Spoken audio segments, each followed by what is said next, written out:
All right, ladies and gentlemen, good evening. Thank you for joining me tonight in the living room.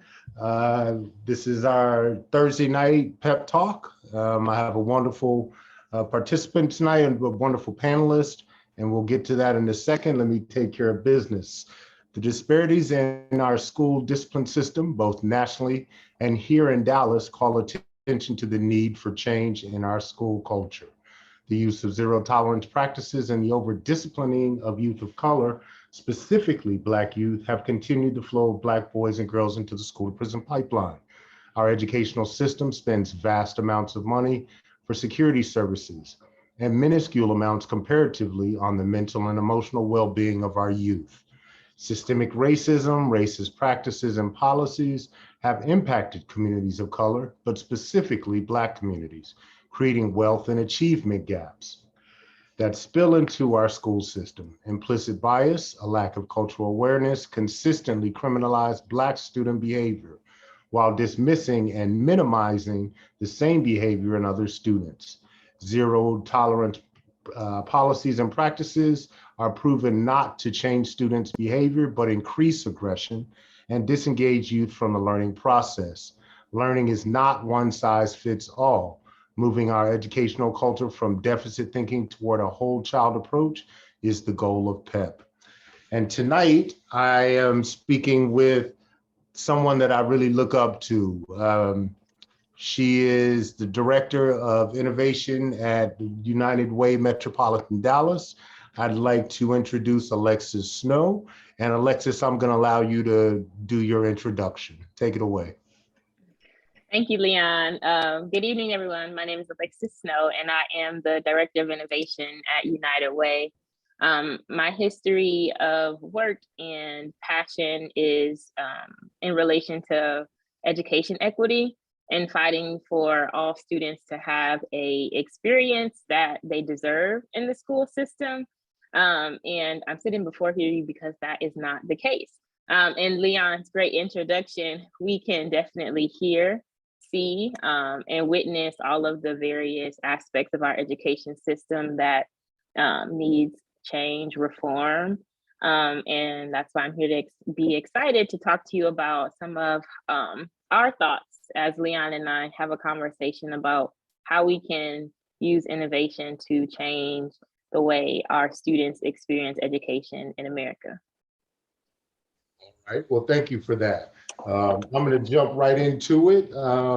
So when we talk about education and we talk about innovation, can you tell me the importance of innovation and what you consider to be innovation in education? Yeah, so when we use the term innovation, it's a buzzword these days, right? And simply for me, innovation means improvement, it means change, it means doing things more effectively, more just, and more effective than the current solution. So when we talk about in your intro, all of those various aspects of our education system that are not working for our students and are disproportionately working against a certain group of students, Black and Brown students in particular, the need for innovation is there. The need for change, the need to rewrite, the need to look at and redesign our approach and our effectiveness is very important for the well-being of our students, because currently so many statistics and research will tell you that we are setting our students up for unsuccessful life patterns of what comes after the education system. This is true. This is true. I know we discussed a lot. We discussed, you guys. I'm really honored. She knows it's difficult sometimes for me to talk to her because I am in awe of Alexis. I recently participated in a program that she heads and directs called the Social Incubator, and that's what got me. That's what really led me to have you on the show, is because of that the interactions we had. We are not. So how do we push innovation forward? Because as you well know, in the school system, it can be a very slow change. Mindsets are hard to change. there are lots of factors that are tied in, but how do we influence administrators, principals, teachers to be innovative?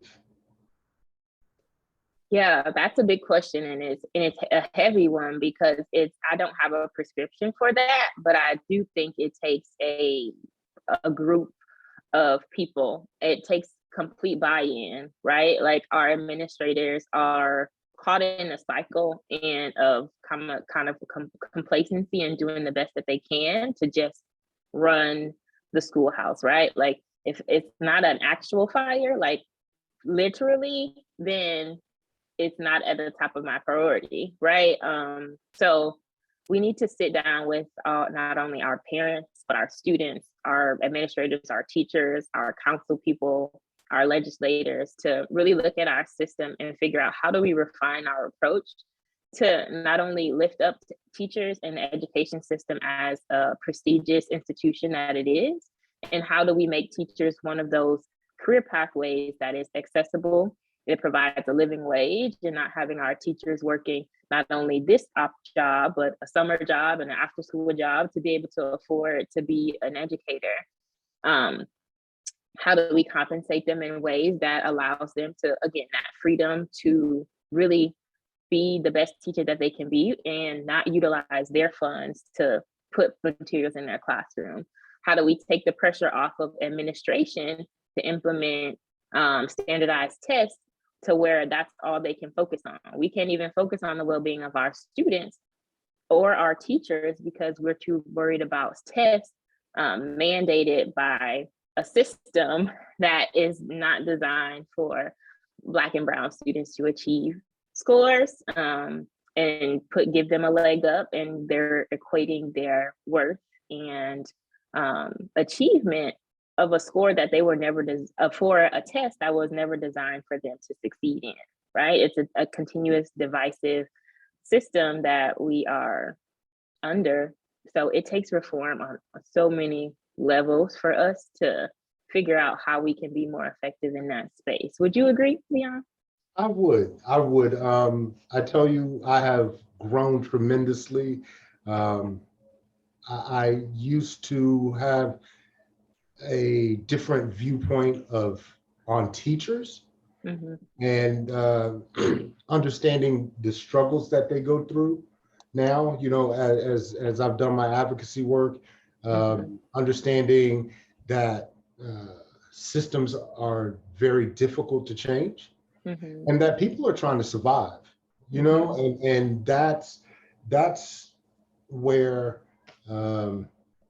my attitude and my outlook have changed, is because when your funding is, and when your money is tied to, what you're doing, and you can't speak a certain way or say certain things, it's difficult to buck against the system, because in the end, that's a big system, and it's going to continue until it actually breaks. And that's where I'm grateful for COVID-19. That's a terrible thing to say, but yeah, I've always said that it's ground the system to a halt, where we can really, or have to take a look at. And the exodus of teachers and administrators leaving is, the next thing. So we need to look at the well-being. We need to be innovative in how we approach the well-being of teachers, because they're the ones that interact with our students. So yeah, I think that innovation, I started this thing with talking about community being involved in the school, more community interaction. And I know that you guys are leading a pretty big, or starting something pretty big with that, trying to bring more community into school. I think that's a great step forward. So, again, we don't have to do it all. And you taught me that you don't have to do it all. It takes some other people. So people may ask, so tell me about your Black educator experience, being the director of that. Yeah, so the Black Educators Initiative was a role I had. Well, I was assistant director of the Black Educators Initiative. And again, my history of wanting to advocate and advance education equity across the board, coming from an under-resourced community in Saginaw, Michigan, where it was a similar experience to what you would see in under-resourced communities here of like, if I show up today, will I have a teacher? Like my textbooks, are they falling apart? Am I just kind of like showing up and watching movies regularly? And how do I navigate that as someone who wants to kind of crawl their way out of a poverty or an under-resourced community? So one thing in my experience that is quite unique is that I actually had a fair number of Black educators growing up that were pivotal to my success. I saw people who were in professions and who inspired me, who could relate to my culture, who could talk to my mom or talk to me about the things that mattered and how the realities that I saw did not have to be my end destination. So I didn't realize how pivotal that was until I came to Dallas, and that was a shocker for me, like that Black and Brown students don't really see the reflection of themselves in their educators. So I was a part of a very small percentage of students who had that representation. So the Black Educators Initiative was something personal for me because of that connection, of the statistics that are provided for young men who have one Black male teacher who looks like them, who they can look up to as a role model, has a certain more level of chance of graduating or going to college, right? Because of that representation. If school is not school is the place that you spend most of your childhood, adolescence, and early adult years in. And if you don't feel connected to that space, if you don't feel accepted, wanted, if you don't see people who look like you, who can relate to you and talk to you about the challenges that you're facing, not only in your education, but maybe at home, in your family systems, in your young adulthood, where it could be difficult to be a Black man, right? In America, and all that it is to be a Black person today. Like if we don't have a place where students can express themselves and feel confident and comfortable taking those issues, like when you talk about pep talks and destination known and how we're addressing the social emotional well-being of our students, if we don't have educators who look like them to deliver that content, then what are we doing? Right? Like how receptive am I to accept that knowledge and information from someone who looks like me versus someone who doesn't and doesn't know my life experience and can't relate to me? They can sympathize, not empathize, because they can't feel it. They can sympathize, feel sorry for me. But for someone to know that experience and know what I'm going through is a lot different. And that community and that connection feels a lot different and helps me to see that, well, Miss Johnson is someone who I look up to, and I know who can support me in this, and who can not only push me to be a first generation college student because she did it and this is the way she did it. Those experiences are important for our youth. And if we are continuously allowing a system that does not represent them and is not a place where they feel connected, supported, and want to go, then again, that system requires innovation and approach. So that was my assistant director position there, is to drive more Black educators into the classroom by providing ample support, financial resources, scholarships, supportive spaces where if they're the minority in the schoolhouse of two of 100 two educators who are Black of the 100 that's an experience, right? Like we talk about, it's so many layers of experiences that we have to take in consideration. Like not only our students who are feeling connected, our teachers who are like, other teachers are talking to me in a way that I feel attacked, or I feel like racial inequity, or I feel like I don't belong here. Like you don't even know what our students are going through, that that level of disengagement, or like not even culturally informed, right? Like we jump straight to from 0 to 100 when it comes to disciplinary and practices, versus like, Leon, you can probably pull me to the side and be like, oh, what's going on with you today, right? And I know exactly what you mean. Like, you good? That hits different from what is actually happening. Why are you acting out, right? Like, so Black educators are important and they are needed. And that was my work with the Black Educators Initiative, is to really just like strategize on how we can put more educators of color into the classroom and support them in their experiences, because getting someone there is not enough if the environment is also not conducive to their growth and sustainability. Nice, nice. You know, I'm going to step a little bit off the beaten path. I promise it won't be much. But so when you said something that was because this is what's important to me. This is part of what I do, and I think this is what's needed in these times for innovation. You talked about first generation college students and telling our kids about going to school. But how important is it for students to have their own determination, right? Like we talk about alternative pathways because everyone is not made for school and everyone doesn't want to go to school. Yeah. Do you feel comfortable talking a little bit about alternative pathways? If you don't, I'll move forward.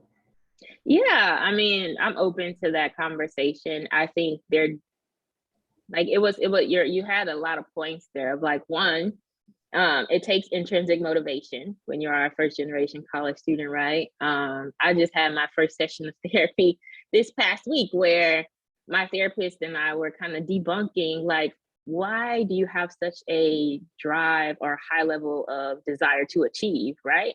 And I was like, I had to. If I wanted to change my circumstances, if I wanted to write my own path, if I didn't want to continue to live in poverty or be a statistic of gang violence or having children at a young age and just like working a minimum wage job and that was it, which was what my surroundings were, then I had to motivate myself to get good grades, to apply for scholarships, to go to college, to finish, because I wasn't an athlete. I wasn't this phenomenal entrepreneur. Nobody in our family had businesses to say, oh, entrepreneurship is also a way, right? Nobody had, like, TikTok wasn't around for me to go viral.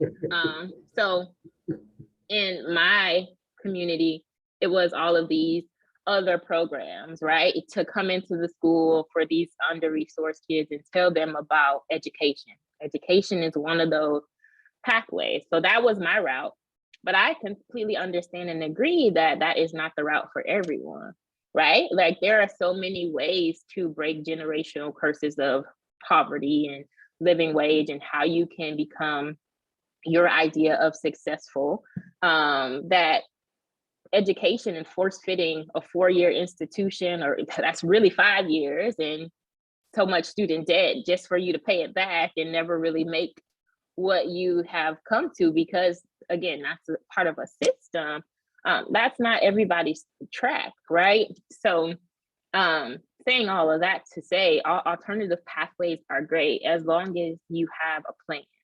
Like, and if we can help our students be aware and identify those alternative options early and not force fit collegiate programs or STEM and all of these various things where we're continuously trying to put our students in this box to say, if you don't achieve this path, I don't have anything else for you.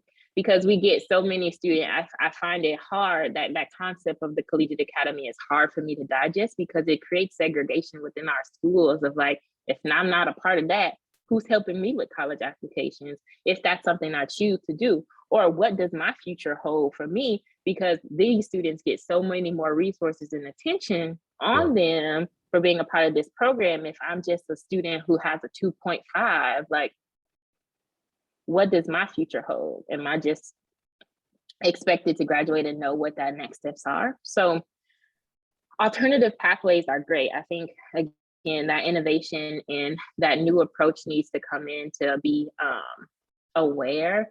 And like, how do we adapt to the changing world that's around us? How do we teach entrepreneurship at an early age? How do we teach all of this social media marketing and campaigning at an early stage in school? Because those are the markets that our youth will go into and gravitate towards. Like, you got children who haven't even been into grade school yet, millionaires because they do toy reviews on YouTube, right?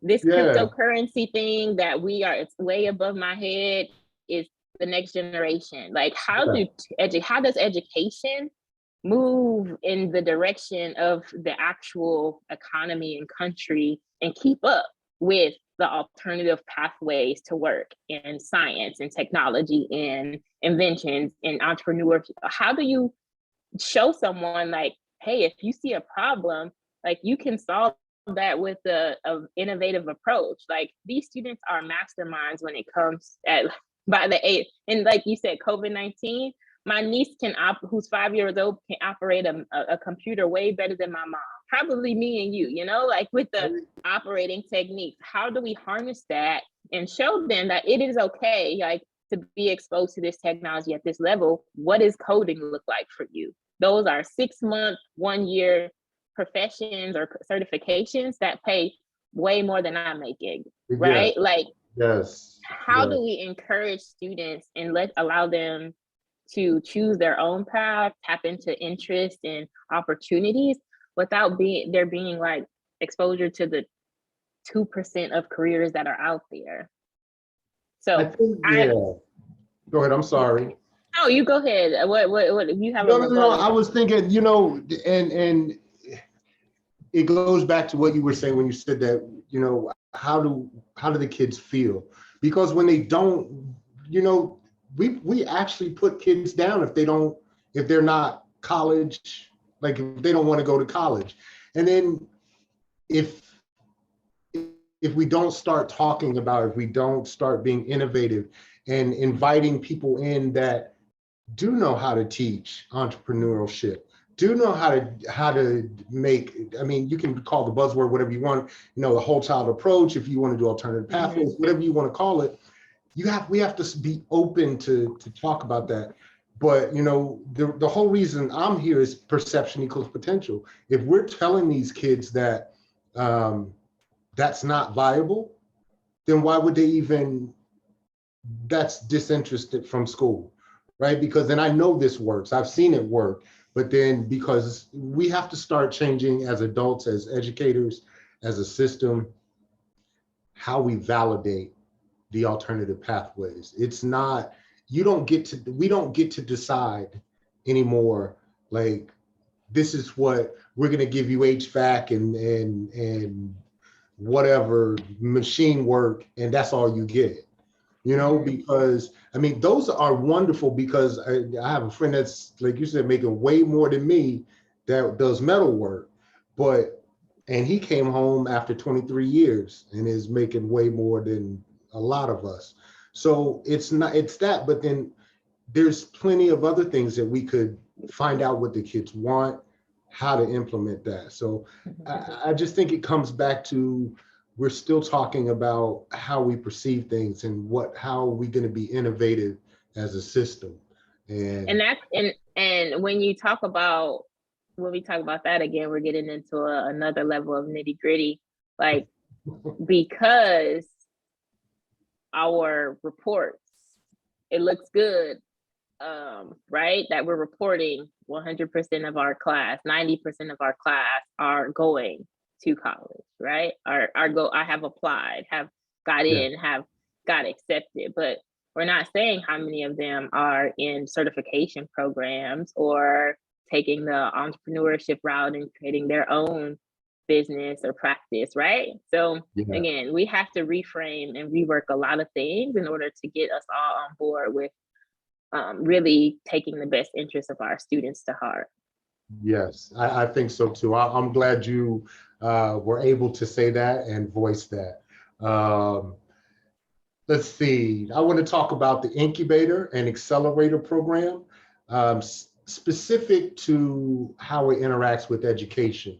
because we're getting about to the time where you get to do your shameless plugs about what, but I really want to hear, like, again, I have my own thing that I heard from you, that you changed how I perceived things. And tell me about the incubator and accelerator program as it pertains to education. Yeah, so I mean, working at United Way, we invest in education, income, and health organizations to close those gaps and ensure that all North Texans have access to those various elements of life that we see as essential. They're all interconnected, right? Your education, your income, your health, and outcomes. So with the innovation programming that we offer, the incubator is for early and idea stage organizations. They can be nonprofit or for-profit to really get the access to the resources to map out a validated business plan of what their organization could be, and how to build sustainable practices. So, I mean, Leon, going through like 12 weeks of intensive, really looking at destination known and going from A to Z about what is my value proposition, who are my clients, and how is this different from my customers? What is my price? And how do I either fundraise or make contracts that is equivalent, so that, again, I can do this for the long term, and growth plans and projections and all of those things that oftentimes nonprofit organizations are started out of passion and what someone feels as their purpose. But at the end of the day, all of them are businesses and organizations that need to be run with sustainable practices in place. So we had a gap in our offerings, where the Accelerator program is our premier program that's been around for almost a decade now, that really is an opportunity for organizations who are mature, who usually have an annual operating budget close to $1 million, and they're really ready to propel and accelerate, scale, and grow, right? It takes a lot to get there. Did we talk about like how long, how much resources, how many organizations for people of color and women that we turned away, saying that you're not ready, right? Like, so we created the incubator for that sole purpose, and it is exclusive to women and entrepreneurs of color to have those business foundations, seed investments, program payments, mentorship, to put in place practices that will allow them to set a foundation, so that if the accelerator was something that they wanted to partake in the future, they would be ready for that opportunity to really like scale, grow, hire new staff, get larger seed investments and funding to really be able to make a continued impact in the community. And as it relates to education, we see so many coming through these programs who are filling the gaps that our education system has, like destination known, and how you're taking the social emotional learning approach to increase attendance and really working in connection with not only the students, but the administration and the families to take a whole child approach to attendance and making sure they feel connected, right? Some things that the teachers and administrators do not have the time to do, but that doesn't mean that they don't have the desire for that for their students. Teaching literacy programs that go into schools and supplement what we can do as ESL, or even like, I'm not even in the ESL classroom, but I'm not reading on grade level. So how do I teach literacy to students using rhythmatic practices or music and different things of that nature? STEM kits, how do esteem builders just went through our accelerator, and they ship science technology kits to students so that they can engage in those different types of experiments at home, right? And these are two brilliant Black women who created these science kits because they are actually in that field of work, and they're like, our school systems, my children, right? They saw the need for their children of like, are you interested in these things? And how do I expose you to what does engineering look like as a fifth grader, right? So start sparking those creative juices early for the various opportunities that exist, because if we miss those and we wait too late, oftentimes our students are influenced or encouraged to pursue other pathways that if we had exposed them early, they could have probably gone down a different pathway. So we have a lot of programs in the Accelerator and Incubator who are taking an innovative approach to fill the gaps of our education system by providing supplemental activities, instructions, resources to students to ensure that they are getting that exposure and care and resources that they need to be able to really get the most out of their experience. And the reason I brought that up is because, you know, a lot of times schools don't know where to go get, you know, where to find programming, or if they don't know if it's valid or, you know, those kind of things. That's why I wanted to bring that up, because you guys have a list and a plethora of things of programs that could assist, especially for students that are undervalued and under-resourced. You know, there is that availability. So it goes back to keeping an open mind, being willing to implement things that you may not understand, but yeah. I mean, and partner and stepping away and saying, this is not my area of expertise, or this is not my skill set. I'm gonna let you have it. And then I'm gonna come back when it's time for me to step in and deliver the content of today's lesson, right? Like we don't have to do it all. And I think that's also a part of our school system and something similar to the nonprofit world, where we're like, okay, you need to be not only the instructor, but the disciplinarian. You need to be the attendance office. You should try to be the counselor if you have the time. You should also be the lunch lady if they are hungry, right? Like all of these things on a teacher who is like, I'm already exhausted and overwhelmed in trying to keep these students engaged. And all of that stress and stretchedness is exacerbated by the pandemic and all of the things that have trickled down from that, right? Our students are behind, like the learning loss has been tremendous, the keeping up with the technology and having to navigate teaching in person as well as virtual students, and all of these various aspects and elements of what pressures they have, like some help would be probably what they would ask for. Yeah, and that was my purpose for that. I just would like to see if anything comes out of this, that we start synthesizing community work and our education, like you said. And it's not that we're trying to replace, or not that you need to be replaced. You have enough to do, right? Like teaching core competency is enough, right? There's especially for our communities when we don't have, or we are not offered. So I think that's very important. That's pretty much my questions. You got everything that I wanted. Is there anything that you'd like to throw out? When you talked about innovation in education, what needs do you see? Like, what if you could prescribe 3 areas to tackle immediately, what would they be? It would be mentorship in schools. It would be, of course, social emotional learning that could be implemented, and it would be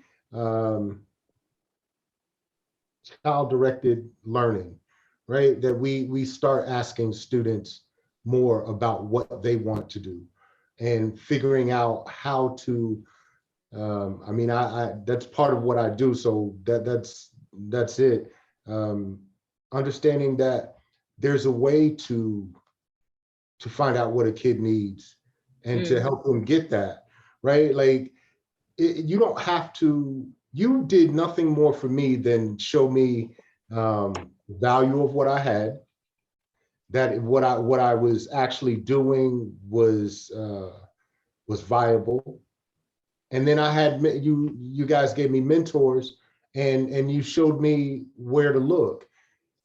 That can be that can be translated to fifth grade, sixth grade, because they have ideas, and it's not necessarily whether or not you succeed or fail right away. It's that you try it. You have the opportunity to try Right. And it. now you have the confidence and you have a different perspective. So that would be the three areas for me. Include more mentorship with when we're talking about kids that are dealing with so much trauma because of systemic issues. Have someone that understands that, has been through that. Child-directed learning pathways, and more culturally relative social emotional programming in school. Social emotional learning that's a new word that we have for being human, right? Which we've forgotten how to be human because things grow so fast and change so quickly. Everybody's trying to make it. So that would be my three areas of innovation. Awesome. Great. That's it for me. We came here to talk about you, but no. So is there anything that you'd like to put out for what you do for social incubator innovation accelerator? This is the time to tell people what they can do if it's what programs that are available, whatever you do for your that will boost your not business, but what you do that would highlight. For sure. Well, the Social Innovation Accelerator, which is the program for more mature organizations who are looking for resources of human capital, financial capital, and social capital, that United Way has to offer, and really looking to take that to their advantage and grow and scale. The application actually opens tomorrow. So February 20, I think that's the 25th. 25th, February 25th, and it closes April 13th. It is not an easy application because it is not a easy program. The Accelerator, Leon, was only about probably like 20% of the difficulty that you will see from an accelerator. So if you are an organization who has an executive director who could dedicate some intensive work to our organizational boot camp, our mentor accelerator, just for participating, I'm pretty sure it's like close to $50,000 per organization just for getting through the boot camp, accomplishing your organizational goals, whether it be to implement a CRM, get our books in order, and put together our financials to be ready, right? Like, we are investing financial capital into your organizations for getting the organizational goals out of the way, and while wrapping some really great resources like the mentors that we have on our Innovation Lab committee around you to help you figure out where to look, who to go to, how do you build those partnerships, and sending out letters of recommendation, of affiliation, and things like that to really help you advance and to meet the goals of like what it looks like to really take off and scale.